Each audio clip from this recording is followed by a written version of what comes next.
Hey friends, I'm Sarah. Welcome back to Thrills and Kills Booktube, where we talk about everything dark and twisty, so horror, thrillers, and true crime. Today I wanted to talk to you about 5 upcoming ARCs that I received through NetGalley and see if you are interested in any of these. Have you heard of them? And help me pick which one I should read first. If you aren't aware, and actually let me preface, this may be something just in the United States, that's my frame of reference, but you can go to netgalley.com and you can sign up for ebook and Audible advanced reader copies. And I have gotten all 5 that I requested, so I don't know, I don't have a big platform. They do ask that you put in information about where you're going to share your reviews, and that is the whole point, that you are going to write a fair and balanced review. Your thoughts, they want you to give your thoughts. No one's paying you to say anything you should or shouldn't be saying, but it's just to help garner buzz and attention for these books coming out soon. So again, I've got 5. I'll cover each of them, starting with those that are about to come out and then ending with those later on in 2023. And again, help me pick out which one you think I should read first. So let's get started. The first one I received is called Holy Ghost Road. This is by John Mantooth. It's through Cemetery Dance Publications, and it is coming out on December 20th. So let me read you a quick synopsis. Holy Ghost Road. Some roads are haunted by the past, some by ghosts. Some are even haunted by demons. The one Forrest, with a capital F, that's the name of a person, must travel is haunted by all 3. When she discovers Pastor Nesmith praying to a demonic entity in her family's barn, Forrest knows she must run. Enraged at the possibility of having his true allegiance exposed, Nesmith pursues Forrest as she flees on foot, hoping to reach the one person who will believe her grandmother. Unfortunately, Granny is 40 miles away. Forrest has no car, no phone, and no friends. To reach her, Forrest will have to learn to see the world true, even as the demonic and sacred wage for her soul. I'm sorry, my dog is in here and she's scratching herself. So I just finished The Exorcist, so that might be an interesting next one to read. Demonic presences and all that. And then it does have a few blurbs already. It does have a blurb already by Paul Tremblay, and it says Holy Ghost Road is a southern fried coming-of-age road novel mashed with an epic good versus evil. Thrilling from page 1, as well as inventive and compassionate, the book made me want to go climb the nearest tree and sit in the branches with Forrest. Yeah, that comes out in December. It sounds great so far. My first question is, why is this dude in her family's barn? Like, I don't know about you, but I live on a farm, and if I found someone doing something they're not supposed to do in my barn, they wouldn't be hanging out in my barn for long, you know? I'm certainly not going to cut out on foot. Like, I'm going to handle the situation. So that's just me. But then we wouldn't have a story to read. So yeah, I'm excited about that one. It doesn't really have any reviews yet on NetGalley, just little blurbs from a few authors. Our next book that I got as an ARC is called Briardark by S.A. Harrion. This comes out January 16th, so 2023 now, and this is through Compass and Fern LLC. So I haven't done too much digging. I'm almost wondering if this is a self-publication, because I couldn't find them as an actual publishing house, and I didn't see any other books from them on NetGalley when you click on the link for Compass and Fern. Now, there is another book out there called Briardark that's sort of a horror fantasy, but it's a totally different author, it's a totally different book. So this is the cover, and this seems like a bit of a survival story. And our description for Briardark: Dr. Sienna DuPont and her ambitious team. The Alpenglow Glacier Expedition is a career-defining opportunity. But 30 miles into the desolate Dead Switch wilderness, they discover a missing hiker dangling from a tree, and their satellite phone fails to call out. That always happens. Then the body vanishes without a trace. That does not always happen. The disappearance isn't the only chilling anomaly. Sienna's map no longer aligns with the trail. The glacier they were supposed to study has inexplicably melted. Strange foliage overruns the mountainside, and a tunnel within a tree hollow lures Sienna to a hidden cabin and a stranger with a sinister message. I wouldn't be following some stranger to a hidden cabin. That's just me. Holden Sharp, this is another character, Holden Sharp's IT job offers little distraction from his wasted potential until he stumbles upon a decommissioned hard drive and an old audio file. Trapped on a mountain, Dr. Sienna DuPont recounts an expedition in chaos and the bloody death of a colleague. Entranced by the mystery, Holden searches for answers to Sienna's fate, but he is unprepared for the truth that will draw him to the outskirts of Dead Switch Wilderness, a place teeming with unfathomable nightmares and impossibilities. It says Briardark is the first in a new cosmic horror series, perfect for fans of Lost and House of Leaves. So I like the show Lost. I've never read House of Leaves because I can't figure out how to do it. So I don't know about that, but that sounds interesting. So one thing about me is me and my husband are super outdoorsy. We met rock climbing. I'm working on a whole sleeve of all outdoorsy tattoos because that's how much it means to me. We go rock climbing on our anniversary. We like to hike. We like to go in the wilderness. I've got like my wilderness medical like first aid stuff, and I'm part of the Wilderness Medical Society. So like that's the degree of stuff we're talking about. So that sounds really interesting because it's like a wilderness expedition gone wrong. But then I like the part about how it's another timeline and some guys listening to her retelling the story of what happened. I recently read, I don't know, oh here it is.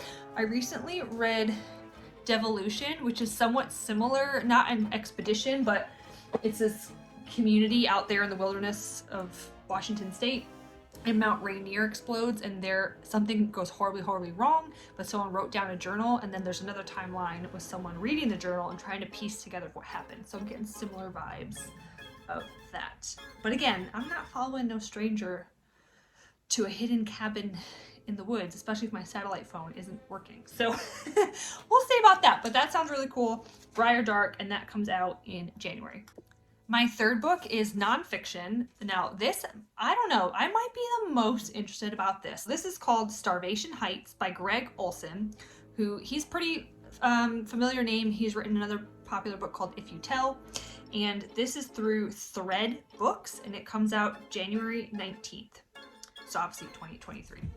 Now, let me read you the blurb. So again, this is a true story.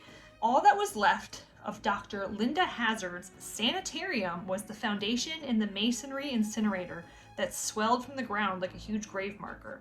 A perfect row of old firs and pines lined up like sentinels along the road.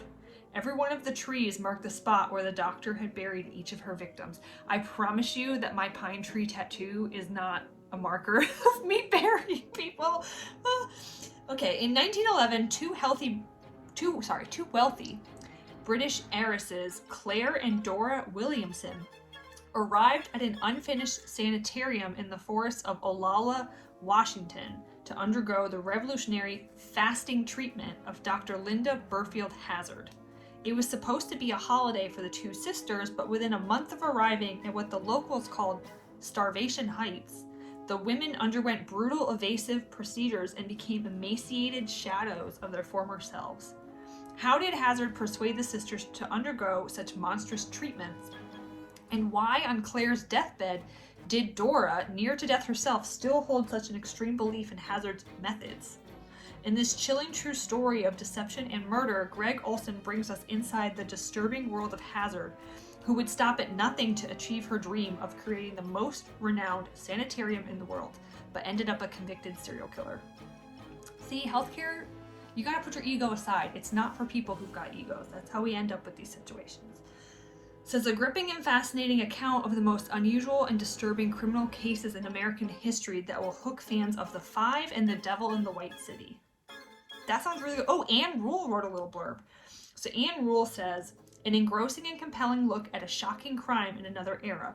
Olson's deft touch takes us back to the early 1900s so cleverly that reading Starvation Heights is akin to stepping into a time machine. I also recently read Ice Pick Doctor, which is about the guy who invented the 10-minute lobotomy where he would put an ice pick and literally through the back of the eye. And same thing, he was like so hell-bent on creating a name for himself, and his ego got in the way that he maimed and murdered so many people along the way. And I found that very interesting, and trying to get into the mind of someone who could possibly act that way, because what the hell are you doing in healthcare if you're not thinking about putting other people first? I think I'm gonna read this as part of Nonfiction November. The only thing is, so it says that 4 people have already rated it on NetGalley, and it only has 3 stars. Said that it was too slow, they couldn't get into it. Someone didn't like his writing style. I don't know, we'll see. Someone even said they DNF'd it because they didn't like his writing style. But I've read his other stuff, so I think I'll be okay. That sounds really interesting. What are your thoughts on that one? That's the only nonfiction I have. This next one of the fiction books, I think this is the one I'm most interested in getting to. So this is called Gothic by Philip Fracassi. This is through Cemetery Dance Publications as well, and it comes out February 3rd of next year. I have been seeing a lot of advertisement for this already. I follow Cemetery Dance on Instagram, and I've also seen advertisements for it on the side of Goodreads, and I was gonna buy this anyways. I was interested in it, so hopefully it's good, and then I'll just buy the physical copy when it comes out. That cover, I like how it's meant to look like a beat up old like trade paperback from the 80s. That's cool. On his 59th birthday, Tyson Parks, a famous but struggling horror writer, receives an antique desk from his partner, Sarah. My husband's not named Tyson. Says Sarah in the hopes that it will rekindle his creative juices. Perhaps inspire him to write another best-selling novel and prove his best years aren't behind him. A continent away, a mysterious woman makes inquiries with her sources around the world, seeking the whereabouts of a certain artifact her family has been hunting for centuries. That's a long time, girl. With the help of a New York City private detective, she finally finds what she's been looking for. It's in the home of Tyson Parks. I think it's that desk. Meanwhile, as Tyson begins to use his new desk, he begins acting strange, violent. His writing becomes more disturbing than anything he's done before, but publishers are paying top dollar, convinced his new work will be a hit, and Tyson will do whatever it takes to protect his newfound success. Even if it means the destruction of the ones he loves, even if it means his own sanity. I think that sounds so good. It doesn't sound like something Stephen King would write, because he writes about authors all the time. Now we do have 2 blurbs. I haven't heard either of these authors. Not since The Shining has the descent of a writer into madness been so masterfully rendered on the page. And the other one says, a high creep factor chiller with a sinister edge that had me reading well past my bedtime. Frightening and fun and deliciously original. Now it does have 74 ratings already on NetGalley, and it says 4 stars, so that's good. I know I've seen his name around. I know he's written something else before, but I couldn't tell you. I've never read anything by this Philip Fracassi, but that's Gothic. That comes out in February. Oh, this was a 5-star someone gave on NetGalley. They said, wow, what the did I just read? Honestly, I was very much in need of a decent horror story, but this one exceeded my expectations. Could this author become my new favorite next to King? He might. I definitely have to read more of this. I'm seeing people say that it's a slow burn in a good way, and I really love slow burn books. Spiral into Madness is well done. Imagery in this book is phenomenal, truly horrifying. Let me know, do you want to read this? Does someone else want to request it and we can do a buddy read together? Because I think this is the one I'm most excited for. This book reminded me of why I initially fell in love with the horror genre. That is high praise. That's high praise. My 5th and final arc that I've received, this is going to be from the most famous author on this list. So this is The Haunting of Alejandra by V. Castro.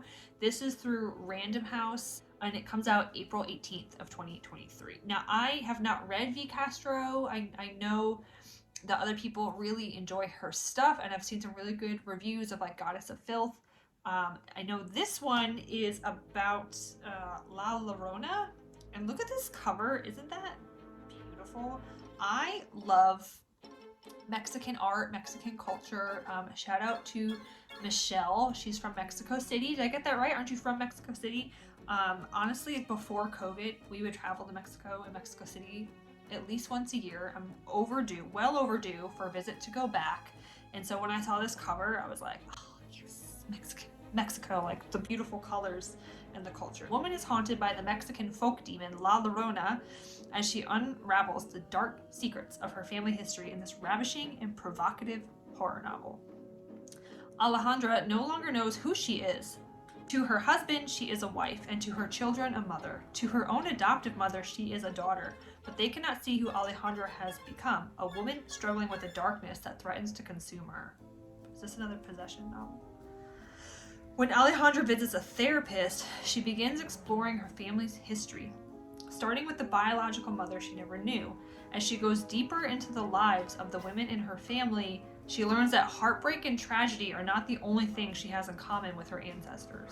I'm sorry, my dogs keep barking. I have 2 Great Pyrenees, and if anyone knows anything about them, like, they bark 24/7. A squirrel could fart like 5 miles away, and they're gonna bark to tell me about the danger of a squirrel fart.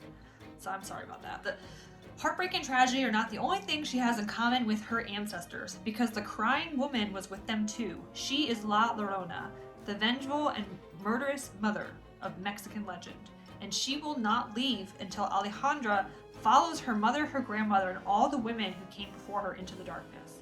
But Alejandra has inherited more than just pain. She has inherited the strength and the courage of her foremothers, and she will have to summon everything they have given her to banish La Llorona forever. Am I saying that right? Is it La Llorona? Because it's 2 L's. I'm sorry, I took French, I didn't take Spanish. So this has 145 ratings already on NetGalley, and it's got 4 stars. Stunning literary horror, more character and psychological focus as opposed to supernatural or gory scenes, and really well written. This person said, a book with my name on the cover? Yes, please. They gave it 4 stars. They said it was really good. They were creeped out. Love it. This is interesting. This is another 4-star review. This person says, this book includes dark themes. Check all content warnings. Content warnings: self-harm, suicidal ideation, abortion, and spousal abuse. So that's good to know if you're interested in reading that. And then someone who gave it a 5-star said, everything I'd expect from V. Castro, heartbreaking, by turns wildly depressing and exhilarating and ferocious. It starts dark and bleak and keeps it up, but there are somewhat lighter moments to be found along the way. And then someone said, motherhood, it's a joy most days. But there are those days when you wonder if you've done anything right. I don't know. I don't have children, don't plan on it. Cool. That sounds really good. So that's it. Those are the 5 ARCs that I have received recently through NetGalley. I'm really excited to have the opportunity to read these, and hopefully I like all of them because I want to help support these authors and get the word out there ahead of time. Most interested, like I said, in Gothic by Philip Fracassi, which comes out in February of 2023, and then with the nonfiction option, Starvation Heights, which comes out in January of 2023. So I'm going to try and read that for nonfiction November, and please let me know if you are interested in reading Gothic with me as a buddy read. I think that sounds just really cool. That's it for today. I hope you guys have a good one, and in the meantime, stay spooky, my friends.